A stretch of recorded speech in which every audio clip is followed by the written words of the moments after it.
Hello everyone and welcome to GamingInstinctsTV. Many people have been asking us how does Sea of Thieves works and how do you actually begin your adventure. Well, Gaming Instincts is here to help you out and get you started on your way to becoming a legendary pirate. But before we get to all the good stuff, we have to learn how to be a not so legendary pirate first by getting our asses kicked while exploring the mysterious and exciting world of Sea of Thieves. Also, before we start our epic adventure, we wanted to let you know that we are going to be running a giveaway for Sea of Thieves from March 1st, 2018 up until the launch date on March 20th. So don't forget to like and subscribe so you're up to date and have a chance to be entered into the giveaway on that starting date. Let's begin. First and foremost, what is Sea of Thieves? Basically, it is a pirate simulator in a nutshell in a shared social open environment.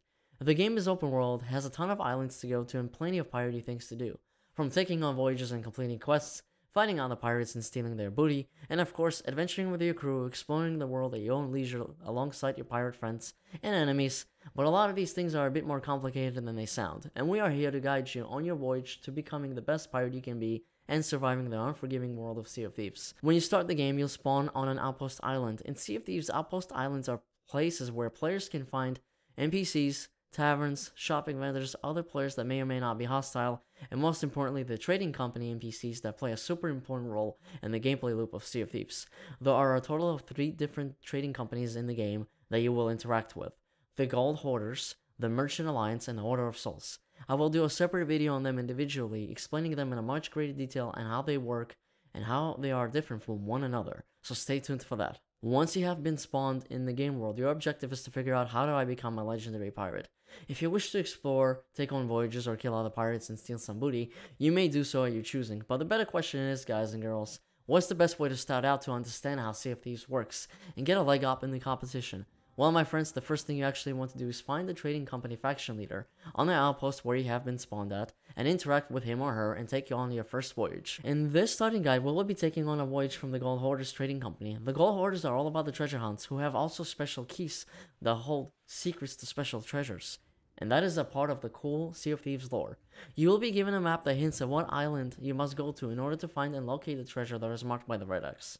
Once we start talking to the NPC, he will present you with a voyage that costs 0 gold, and that's because later voyages will require gold in order to buy them and activate them. Since this is literally beginning of the game, you are given a freebie to start off and prove your worth as a poor peasant pirate who might or might not have a bright future. So let's take on the free voyage and then start going to our ship and to begin our glorious treasure hunt and prove our worth. Once we arrive at our ship, the first thing we want to do is head down to the navigation room. The navigation room is where you will be spending the majority of your time on deciding where to go and what to do, whether you are solo or with a full crew. At this voyage table, you want to present your voyage to the other players by pressing X, and they take a vote on it by pressing X again. You may also press Y to put your voyage away and save it for later. Since we're playing solo here, you have to vote on your voyage and be ready to embark on it, and that's exactly what we are going to do here. Voyages are actual physical objects in the game's world. Some players may have higher tier voyages as opposed to you, and vice versa, but those voyages usually involve multiple chapters, much longer completion time, and a higher risk. So it's always important to discuss with your crew or yourself what's the best voyage to take and will it be worth the risk. I will make a separate videos discussing the voyages in a much greater detail. And now back to our hunt for booty. Our next step is to look at the map of our voyage and figure out what island we need to go to. You want to hold the right bumper to bring up your scroll wheel and then use your left analog stick to select your map. The map will show you the shape of the island and a red X, which is where the treasure is. We have to memorize the shape of the island and compare it to the islands on the ship's maps table to see which islands match your voyage. Once you have found the island that matches your voyage, you will be ready to start sailing towards your booty. Once you spend a lot of time in Sea of Thieves, you'll start recognizing a lot of the islands by default, and you'll know where to go exactly a lot quicker than before. Also, make sure to take advantage of your compass on the map table, and look at where your ship is directed so you know which direction to sail to.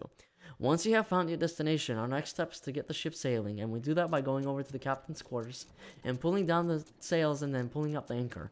Quick tip, if you're not sure where exactly you're heading to, you can quickly go downstairs to the navigation room and look at the map table to see where your ship is directed at, as it's being updated in real time and there's no delay. At this point, go back upstairs to the captain's quarters and start controlling the wheel and steer the ship in the direction you needed to go to. Be careful about going to the navigation room too often though, because you might end up bumping your ship into an island or obstacle in the sea, and that will create holes in your ship and cause it to sink if you're not fast enough at covering up the holes with planks and using your bucket to get the water out. I will do a full video on how to maintain your ship during crazy storms and rough situations. Sailing a ship on your own is a lot more daunting and stressful than having at least another person in your team, or better yet, a full crew, because you have to do everything on your own and you can't do multiple things at once. In Sea of Thieves, you are allowed to play up to a maximum of 4 players, which makes the game a lot easier as opposed to playing as a duo or better yet solo. Solo is considered to be the hardest challenge in the game, so make sure you pick your battles and decide what kind of life you want to live as a legendary pirate. Also, for those solo players out there, I will do a guide for you as well, and how to be a really good solo pirate. Okay, so we have found and arrived at the island where the treasure is. Now what you have to do is look at your surroundings and look at every object around you, such as palm trees, rocks, barrels, and use those objects as points of direction or landmarks for your map. Pull out your map after you have done some analysis of where you're standing at, and as you're looking at the map, you have to try to understand how far away you are from the red X, and what part of the island you're standing on, and how to get there. If you see a red X on a piece of green colored land, that means it will be where the grass is.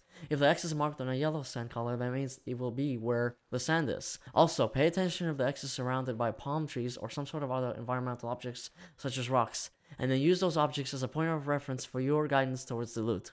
Sea of Thieves is not a game that will hold your hand 24/7, but it is a game that gives you just enough information to motivate you to explore and hunt for delicious booty, which is what actually makes the treasure hunt so fun in the first place. At first, it may prove very challenging, but in reality it's not that difficult once you get used to it. I've learned that smaller islands are much easier to find treasure in due to their size, and that there's not a lot to be confused about or explore. Meanwhile, islands that are a lot bigger and have higher cliffs and other passages and caves can be proven to be more challenging. So here, we figured out where our treasure is, and now it is time to start digging. Once you have started digging, you will know if you have found the treasure or not pretty quickly. Keep digging to get the whole treasure out and be ready to hold on to it and carry it to your ship. Once you have received the treasure in your hand, the voyage will be completed. But now you have to be extra careful, because if other pirates see the precious treasure in your hand, you bet your ass they will be coming after you. So be even more extra cautious this time around and head back to the outpost island you came from, or you may also go to a different outpost if it's closer to the island that you're currently in. It does not matter which outpost you go to as long as it's an outpost, because all of them have all the trading companies NPCs. In this case, we're going back to the outpost we started at, and at this point you should already know how to sail your ship and find the direction you need to go to. Once we return to the gold hoarder NPC, we will turn in our treasure in exchange for gold and reputation experience that grants you ranks within the trading company. Gaining reputation ranks with the trading company will grant you access to higher tier voyages, awesome looking cosmetic gear for your pirate, and titles as well. This is how you progress in Sea of Thieves, and this is how the game works. How legendary of a pirate are you? What kind of a cool looking cosmetic gear you are wearing, and what title have you chosen to go by? We hope that this guide has been very helpful for beginners, those who need a quick refresher after the closed beta, or better yet newcomers who have never heard of this game before and want to get their feet wet in it. Once again, please don't forget we will be running a giveaway for Sea of Thieves on March 1st. Make sure you like and subscribe and click on that notification bell to stay up to date on the giveaway, more exclusive content for the other games, and future guides for Sea of Thieves. See you guys soon. GamingInstinctsTV will be leaving you right here. Don't forget to like and subscribe if you enjoyed this video, and hit the notification bell to stay up to date and know when a new video is ready for your viewing pleasure. Also, check out our official website at GamingInstincts.com for latest daily news, featured articles, reviews, and more. Peace out, everybody.